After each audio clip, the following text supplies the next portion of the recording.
लागेको छ। के गरेको बाबु? धान कुटेको? ए ल छिटो कुटा ल।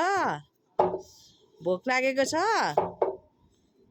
भात गाउँको अर्ग्यानिक चामलको भात खाएर अनि हामी जाने सहरतिर है। ल छिटो कुट्नु अनि छिटो भात पकाउनु ल। तरकारी चाहिँ के पकाउने? आलु? आलु नखाऊँ, गाउँको अर्ग्यानिक गुन्द्रुक खाऊँ न। ए मलाई गुन्द्रुक पकाइदिनु ल। मलाई गुन्द्रुक कस्तो मिठो लाग्छ नि। अनि तपाईँहरू चाहिँ आलु खानु अनि मलाई चाहिँ गुन्द्रुक पकाइदिनुहोस् हस्।